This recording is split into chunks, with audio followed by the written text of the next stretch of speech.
Hello everyone, welcome to online study point. तो आज हम लोग बात करने वाले हैं मोस्ट इंपॉर्टेंट जनरल साइंस के टॉप 25 क्वेश्चंस के बारे में, और जिसकी ये है प्रैक्टिस सेट 19। इसके पहले 18 प्रैक्टिस सेट ऑलरेडी ली जा चुकी है, जो कि आपको प्लेलिस्ट में मिल जाएंगी। काफ़ी इंपॉर्टेंट क्वेश्चन सारे ही वीडियो में आपके डिस्कशन किए जाते हैं, और ये वीडियो उन सभी एग्जामिनेशन के लिए इंपॉर्टेंट है जहाँ पे भी जनरल साइंस के क्वेश्चन पूछे जाते हैं। ठीक है, तो वीडियो को लास्ट तक जरूर देखा करिए और कमेंट करके आपने आंसर बताया करिए। जो लास्ट में क्वेश्चन प्रोवाइड करते हैं उसके आंसर दिया करिए कमेंट सेक्शन में, और साथ ही साथ ये भी बताया करिए कि आप कितने क्वेश्चन को सही कर पा रहे हो। ओके, आइए स्टार्ट करते हैं। स्टार्ट करने से पहले जिसने अभी तक चैनल को सब्सक्राइब नहीं किया है, चैनल को सब्सक्राइब करके बेल आइकन को दबा दें, और वीडियो की पीडीएफ के लिए आप टेलीग्राम चैनल को ज्वाइन कर सकते हो, जिसकी लिंक आपको नीचे डिस्क्रिप्शन बॉक्स में मिल जाएगी। वीडियो आपको पसंद आता है तो वीडियो को लाइक करिए और ज़्यादा से ज़्यादा शेयर कर दीजिए। तो फर्स्ट क्वेश्चन अब आपकी स्क्रीन पे है, फर्स्ट क्वेश्चन को पढ़िए। प्रथम भारतीय उपग्रह आर्यभट्ट कब छोड़ा गया? प्रथम भारतीय कृत्रिम उपग्रह यानी कि आर्यभट्ट कब छोड़ा गया, ये आपको बताना है। तो इसका आंसर करेक्ट है ऑप्शन बी, यानी कि 19 अप्रैल 1975 ईस्वी में। ओके, आइए इसका एक्सप्लेनेशन देखते हैं। इसका एक्सप्लेनेशन क्या है? भारत के प्रथम कृत्रिम उपग्रह का नाम आर्यभट्ट रखा गया। यह नाम किसके नाम पे है? तो यह नाम हमारे देश के प्रसिद्ध खगोल शास्त्री और गणितज्ञ के नाम पे रखा गया है। 360 किलोवाट का यह उपग्रह 19 अप्रैल 1975 में छोड़ा गया था। आर्यभट्ट का जन्म जान लीजिए कहाँ हुआ? तो आर्यभट्ट का जन्म सन 1476 में पाटलिपुत्र नामक स्थान में हुआ था। यहाँ तक क्लियर हो गया? आइए चलते हैं नेक्स्ट क्वेश्चन आपके स्क्रीन पे है। मछलियों के यकृत तेल में किसकी प्रचुरता होती है? मछलियों के यकृत तेल में किसकी प्रचुरता होती है, ये आपसे पूछ रहा है। तो इसका आंसर करेक्ट है ऑप्शन, यानी कि मछलियों के यकृत तेल में विटामिन ए की प्रचुरता पाई जाती है। आइए इसका एक्सप्लेनेशन देखते हैं। अधिकांश मछली के तेलों में विटामिन ए के साथ साथ उसमें ओमेगा 3 यानी कि फैटी एसिड भी मौजूद होता है। क्लियर हो गया? आइए चलते हैं नेक्स्ट क्वेश्चन पे। नेक्स्ट क्वेश्चन आपकी स्क्रीन पे है। यदि किसी ऐनक के लेंसों की शक्ति +2 डायोप्टर हो तो इसकी फोकस दूरी क्या होगी, ये आपसे पूछ रहा है। तो आप जैसे कि फोकस दूरी और डायोप्टर में संबंध देख पा रहे होंगे कि शक्ति में, यानी कि पावर P इक्वल्स टू क्या होता है? 1/f होता है। ओके, तो इसका आंसर करेक्ट हो जाएगा ऑप्शन डी, 50 सेंटीमीटर। आइए उसको सॉल्व करके दिखाते हैं कि कैसे इसका सॉल्यूशन 50 सेंटीमीटर आ रहा है। आइए देख लीजिए। जैसे देखिए P इक्वल्स टू 1 क्या होता है? f होता है। उसी तरह से अगर हम f को इधर ले जाएंगे और p को इधर लेके आएंगे तो f इक्वल्स टू हो जाएगा 1/p, और यहाँ पे p की आपको वैल्यू दी गई है। तो p की वैल्यू कितनी दी गई है? p की वैल्यू आपको क्वेश्चन में दी गई है 2। ओके, तो f इक्वल्स टू हो जाएगा 1/2, और ये किस में है? तो ये है मीटर में। आपको आंसर किस में चाहिए? सेंटीमीटर में चाहिए। तो आप इसमें 100 से क्या कर लो? मल्टीप्लाई कर लो। आप इसको कैंसिल करो तो आ जाएगा 50 सेंटीमीटर। यही आपका आंसर करेक्ट हो जाएगा। ओके, तो आपका आंसर क्या करेक्ट था? 50 सेंटीमीटर। यदि लेंस की शक्ति 2 डायोप्टर है तो उसकी जो फोकल लेंथ होगी वो कितनी हो जाएगी? 50 सेंटीमीटर होगी। आइए थोड़ा सा इसका एक्सप्लेनेशन देखिए कि पावर ऑफ अ लेंस क्या होता है। तो power of a lens is defined as the reciprocal of its focal length in metres, और d is equals to formula क्या होता है? 1/f होता है, जहाँ पे d पावर है इन डायोप्टर्स में और f क्या है? तो f फोकल लेंथ है इन मीटर्स में। क्लियर? तो आइए चलते हैं नेक्स्ट क्वेश्चन आपकी स्क्रीन पे। ठंड के दिनों में लोहे के गुटके और लकड़ी को प्रातःकाल छुएंगे तो लोहा का जो गुटका होगा वो अधिक ठंडा लगेगा, क्यों? 4 ऑप्शन आपको दिए हैं, बताइए ऐसा क्यों होता है। तो इसका आंसर करेक्ट है ऑप्शन बी, यानी कि लकड़ी की तुलना में लोहा जो होता है वो ऊष्मा का अच्छा चालक माना जाता है। लकड़ी की तुलना में लोहा ऊष्मा का अच्छा चालक है, इस वजह से लोहे को छूने पे वो ठंडा महसूस होता है। ओके, आइए चलते हैं नेक्स्ट क्वेश्चन पे। नेक्स्ट क्वेश्चन आपकी स्क्रीन पे है। आंसुओं में कौन सा पदार्थ घुला रहता है, ये आपसे पूछा गया है। इसके पहले वाले वीडियो में हमने आपको बताया था कि आँख के ऊपर जो एक ग्लैंड पाई जाती है उसे कहते हैं लैक्राइमल ग्लैंड, और लैक्राइमल ग्लैंड से ही क्या होता है? आंसू स्रावित होता है। आज के क्वेश्चन में आपसे पूछा गया है कि आंसू में कौन सा पदार्थ घुला रहता है। तो इसका आंसर करेक्ट है ऑप्शन बी, यानी कि लाइसोसोम एंजाइम। ठीक है, लाइसोसोम एंजाइम जो है वो आंसू में घुला रहता है। इसका कार्य क्या होता है, एक्सप्लेनेशन में देखते हैं। अलेक्जेंडर फ्लेमिंग द्वारा 1921 में खोजे गए लाइसोसोम कुछ बैक्टीरिया की कोशिका भित्ति में पाए जाने वाले कार्बोहाइड्रेट होते हैं। पाए जाने वाले कार्बोहाइड्रेट के टूटने को क्या करता है? उत्प्रेरित करता है। ठीक है, तो यह बैक्टीरिया की कोशिका भित्ति में पाए जाने वाले कार्बोहाइड्रेट को टूटने के लिए उत्प्रेरित करता है, और इसका कार्य क्या होता है? तो लैक्राइमल तरल पदार्थ के मामले में आँखी की कॉर्निया को संक्रमण से बचाने का कार्य करता है। ओवरऑल आप इतना समझ लीजिए कि जो लाइसोसोम एंजाइम का काम होता है वो आँख के कॉर्निया को संक्रमण से बचाने का कार्य करता है। ओके, क्लियर हो गया यहाँ तक? आइए चलते हैं नेक्स्ट क्वेश्चन पे। नेक्स्ट क्वेश्चन आपके स्क्रीन पे है। न्यूक्लियस रिएक्टर में न्यूट्रॉन को किससे अवमंदित किया जाता है? न्यूक्लियस रिएक्टर में न्यूट्रॉन को किससे अवमंदित किया जाता है? तो इसका आंसर करेक्ट ऑप्शन है, यानी कि मॉडरेटर से। मॉडरेटर से अवमंदित किया जाता है। आइए इसका एक्सप्लेनेशन देखते हैं। मॉडरेटर के लिए भारी जल, ग्रेफाइट अथवा बेरिलियम ऑक्साइड भी प्रयुक्त किए जाते हैं और भारी जल जो D2O होता है वो सबसे अच्छा मंदक माना जाता है। D2O यानी कि ड्यूरेनियम ऑक्साइड। ओके, डी क्या होता है, ड्यूटीरियम क्या होता है, ड्यूटीरियम हाइड्रोजन का ही एक समस्थानिक होता है। क्लियर हो गया। आइए चलते हैं नेक्स्ट क्वेश्चन पे। नेक्स्ट क्वेश्चन आपकी स्क्रीन पे है। दोपहर के 12 बजे किस दिशा में इंद्रधनुष दिखाई देगा? आपसे पूछा जा रहा है कि अगर दोपहर के 12 बजे हैं तो उसमें किस दिशा में इंद्रधनुष दिखाई देगा। तो इसका आंसर करेक्ट होगा ऑप्शन डी, यह दिखाई ही नहीं देगा। दोपहर के 12 बजे सूर्य क्या होता है, एकदम ऊपर होता है, तो उस समय पे इंद्रधनुष नहीं दिखाई देता है। ठीक है, क्लियर हो गया। तो आइए चलते हैं, इसका एक्सप्लेनेशन थोड़ा सा देख लीजिए। आकाश में संध्या के समय पूर्व दिशा में तथा प्रातः काल में पश्चिम दिशा में इंद्रधनुष दिखाई देता है। ये भी याद रखिएगा, क्वेश्चन पूछ लेता है। शाम के समय में पूर्व दिशा में इंद्रधनुष दिखाई देगा और सुबह के समय में पश्चिम दिशा में इंद्रधनुष दिखाई देगा। वर्षा के पश्चात लाल, नारंगी, पीला, हरा, आसमानी, नीला तथा बैंगनी वर्णों का एक विशालकाय वृत्ताकार वक्र कभी कभी दिखाई देता है और यही क्या कहलाता है, तो यही इंद्रधनुष कहलाता है, जैसा कि आपने इमेज में देखा था। ओके, आइए चलते हैं नेक्स्ट क्वेश्चन पे। नेक्स्ट क्वेश्चन आपकी स्क्रीन पे है।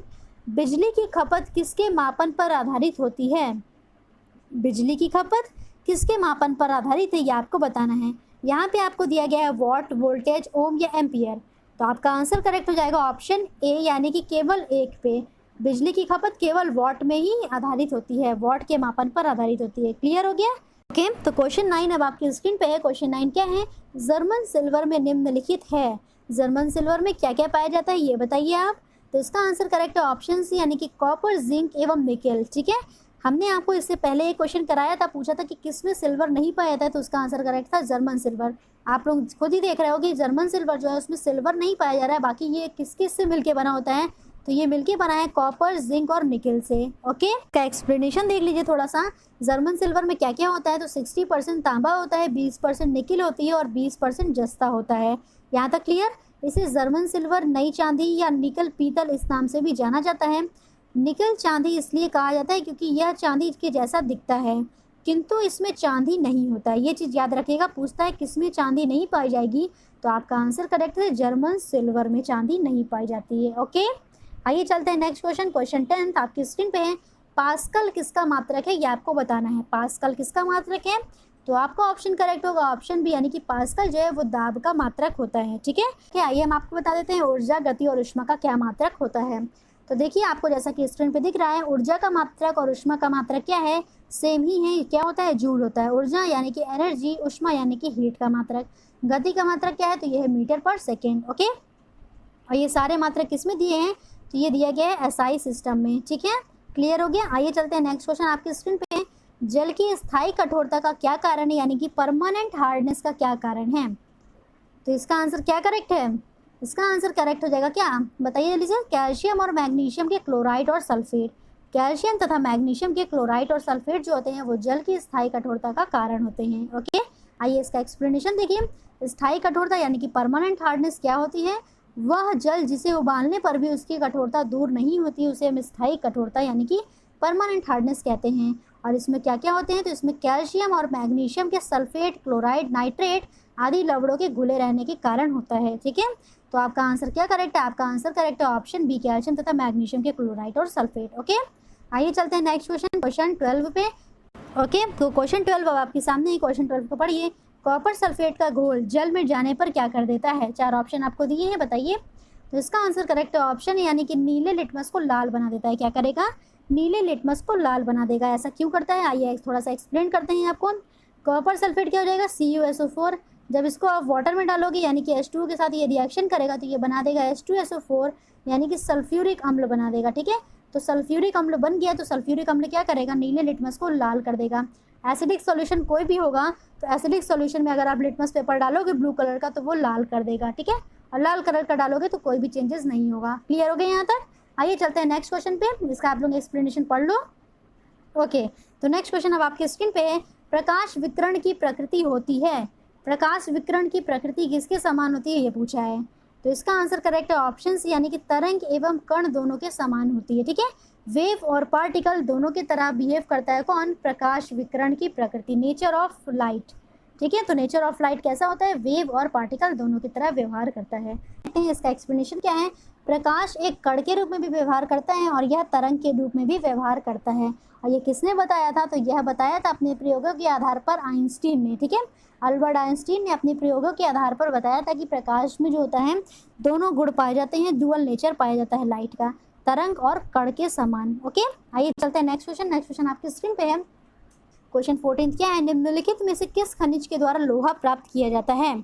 आपसे पूछ रहा है कि किस खनिज के द्वारा लोहा प्राप्त किया जाता है, तो इसका आंसर करेक्ट है ऑप्शन डी, यानी कि हेमेटाइट का जो खनिज होता है उसके द्वारा लोहा प्राप्त किया जाता है। आइए इसका एक्सप्लेनेशन देखते हैं। इसका एक्सप्लेनेशन क्या है, हेमेटाइट लॉ 3 के ऑक्साइड का खनिज रूप होता है। लॉ 3 क्या है, आयरन थर्ड, आयरन की जो वैलेंसी होगी यहाँ पे क्या होगी, 3 होगी। ठीक है, तो Fe3 खनिज का एक रूप होता है और यह पत्थरों और मिट्टी के आमतौर पर पाया जाता है। धरती में सबसे अधिक मात्रा में लोहा जो होता है वो हेमेटाइट के रूप में ही पाया जाता है। क्लियर हो गया यहाँ तक, धरती में सबसे अधिक मात्रा में जो लोहा होता है वो हेमेटाइट के रूप में पाया जाता है। आइए चलते हैं नेक्स्ट क्वेश्चन पे। नेक्स्ट क्वेश्चन आपकी स्क्रीन पे है। क्लोरोफिल में निम्नलिखित में से क्या पाया जाता है, ये आपसे पूछा है, 4 दिए गए हैं, इसमें से बताइए क्या करेक्ट होगा।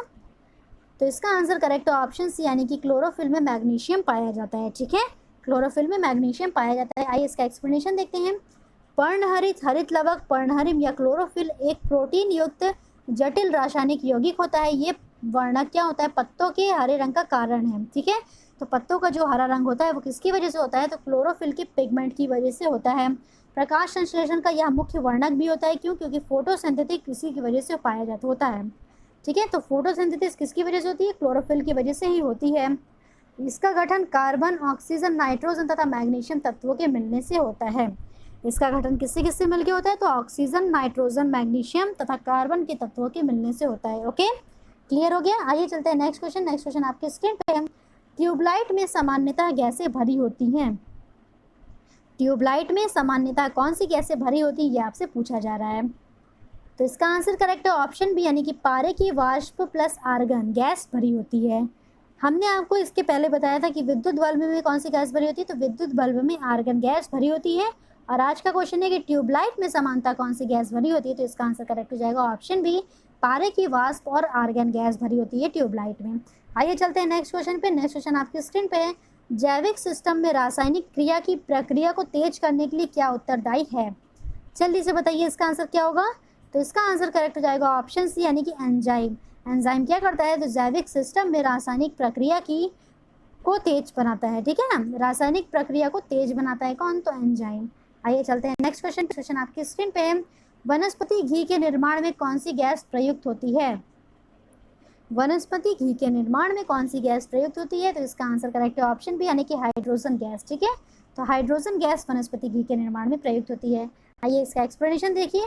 हाइड्रोजनीकरण की प्रक्रिया क्या होती है, तेल में हाइड्रोजन परमाणुओं को जोड़ती है, इसलिए क्या करेगी, यह असंतृप्त यानी कि अनसैचुरेटेड फैटी एसिड की संख्या को कम करेगा और तेल में संतृप्त फैटी एसिड की संख्या को बढ़ाएगा। तो कभी कभी आंशिक हाइड्रोजनीकरण क्या करेगा, तेल पर किया जाता है, क्योंकि इससे उत्पाद यानी कि प्रोडक्ट में गठित संतृप्त यानी कि सैचुरेटेड फैटी एसिड का स्तर कम हो जाएगा। क्लियर। आइए चलते हैं नेक्स्ट क्वेश्चन। ओके, तो क्वेश्चन 19 अब आपकी स्क्रीन पे क्वेश्चन 19 पढ़िए। रेफ्रिजरेटर में ताप का नियंत्रण कौन करता है, इसका आंसर क्या करेक्ट होगा, तो इसका आंसर करेक्ट हो जाएगा ऑप्शन डी, यानी कि फ्रीऑन। ठीक है, फ्रीऑन जो है वो रेफ्रिजरेटर में ताप का नियंत्रण करता है।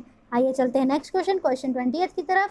इसका आंसर क्या होना चाहिए, विज्ञान की वह शाखा जिसमें जीवाश्मों का अध्ययन किया जाता है, जल्दी से बताइए, इसको आप लोग बहुत ही अच्छे से याद रखिएगा। ठीक है, विज्ञान की वह शाखा जिसमें जीवाश्मों का अध्ययन करते हैं उसको बोलते हैं पैलियोंटोलॉजी। ठीक है, पैलियोंटोलॉजी कहते हैं। और सारी शाखाओं को किसका अध्ययन किया जाता है, आइए उसको भी डिस्क्राइब कर देते हैं। तो देखिए, इकोलॉजी में अध्ययन किया जाता है पर्यावरण के बारे में, इथोलॉजी में अध्ययन करते हैं पशु व्यवहार का विज्ञान, और एंटोमोलॉजी में किया जाता है कीट विज्ञान का। ठीक है, एंटोमोलॉजी में किया जाता है कीट विज्ञान का। क्लियर हो गया यहाँ तक।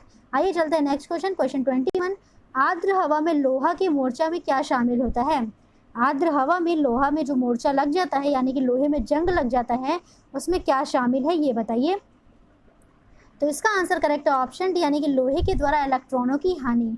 लोहे के द्वारा यानी कि आयरन के द्वारा इलेक्ट्रॉनों की क्या होती है, तो इलेक्ट्रॉनों की हानि होती है, जिससे लोहा में जंग लगता है। क्लियर हो गया। आइए चलते हैं नेक्स्ट क्वेश्चन पे। ओके, तो क्वेश्चन 22 अब आपकी स्क्रीन पे है। क्वेश्चन 22 को पढ़िए। मच्छर भगाने वाली दवाओं में सक्रिय रसायन क्या है। मच्छर भगाने वाली दवाओं में सक्रिय रसायन क्या है? तो इसका आंसर करेक्ट ऑप्शन यानी कि एथिलीन। ठीक है, तो एथिलीन जो होता है मच्छर भगाने वाली दवाओं में सक्रिय रसायन के रूप में कार्य करता है। आइए चलते हैं क्वेश्चन 23 पे। 100 वाट का बिजली बल्ब यदि 10 घंटे जले तो बिजली का खर्च होगा। 100 वाट का बिजली का बल्ब है और ये 10 घंटे जल रहा है, तो बिजली का खर्च कितना होगा ये आपको बताना है। तो इसका आंसर क्या करेक्ट हो जाएगा? इसका आंसर करेक्ट है ऑप्शन बी यानी कि 1 इकाई का बिजली का खर्च होगा। ठीक है, 1 इकाई का बिजली का खर्च होगा, यानी 100 वाट का बिजली का बल्ब 10 घंटे जलेगा। तो आइए चलते हैं नेक्स्ट क्वेश्चन। नेक्स्ट क्वेश्चन आपकी स्क्रीन पे है। इनसेट 2A कब छोड़ा गया? 4 ऑप्शन आपको दिए हैं, बताइए इनसेट 2A कब छोड़ा गया? तो इसका आंसर करेक्ट है ऑप्शन सी यानी कि 10 जुलाई 1992 में इनसेट 2A को छोड़ा गया। और भारत का प्रथम कृत्रिम उपग्रह कब छोड़ा गया? तो 19 अप्रैल 1975 में। उसका नाम क्या है? तो इसका नाम है आर्यभट्ट, जो अभी हमने आपका फर्स्ट क्वेश्चन में बताया था। ओके, क्लियर हो गया? आइए चलते हैं नेक्स्ट क्वेश्चन। आज का लास्ट क्वेश्चन क्या है, देखिए। मोटर कारों के हाइड्रोलिक ब्रेकों पर कौन सा नियम लागू होता है? जो मोटर कारों के हाइड्रोलिक ब्रेक होते हैं उस पर कौन सा नियम लागू होता है ये आपको बताना है। तो इसका आंसर क्या करेक्ट होगा? इसका आंसर करेक्ट हो जाएगा ऑप्शन सी यानी कि पास्कल का नियम। अभी हमने आपको एक क्वेश्चन में बताया है कि पास्कल किसका मात्रक है, तो पास्कल दाब का मात्रक होता है। और पास्कल का नियम अब क्या होता है, आइए उसको भी आपको एक्सप्लेन कर देते हैं। तो देखिए क्या है, द्रव में द्रव के किसी स्थान पे लगाया गया दाब बिना कुछ काम हुए सामान्य रूप से चारों ओर संचित हो जाता है। यहाँ पे द्रव्य मतलब लिक्विड नहीं समझिएगा, द्रव्य मतलब पदार्थ समझिएगा। ठीक है, द्रव्य चलित ब्रेक या हाइड्रोलिक ब्रेक जिसमें बल का संचरण किसी द्रव्य के माध्यम से होता है। ओके, यहाँ तक क्लियर हो गया? और इसके रूप में किसका उपयोग किया जाता है? तो एथिलीन ग्लाइकोल का उपयोग किया जाता है। चलिए चलते हैं कल का क्वेश्चन जो आपसे पूछा गया था, क्या है? अत्यधिक वर्षा का कारण भूमंडलीय क्षेत्र पहचाना जाता है। अत्यधिक वर्षा के कारण भूमंडलीय क्षेत्र कैसा पहचाना जाता है? तो इसका आंसर है शीतकाल में। ठीक है, तो ऑप्शन ए करेक्ट हो जाएगा, शीतकाल में अत्यधिक वर्षा के कारण भूमंडलीय क्षेत्र पहचाना जाता है।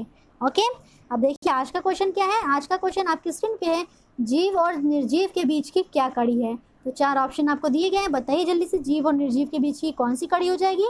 इसका आंसर कमेंट सेक्शन में दीजिए और ये भी बताइए कि आपके 25 में से कितने क्वेश्चन करेक्ट हो पा रहे हैं। आपको वीडियो कैसा लग रहा है, वीडियो का रिव्यू बताइए और ज़्यादा से ज़्यादा वीडियो को शेयर कर दीजिए। ठीक है, वीडियो पसंद आ रहा होगा तो वीडियो को लाइक करिए। Thank you so much.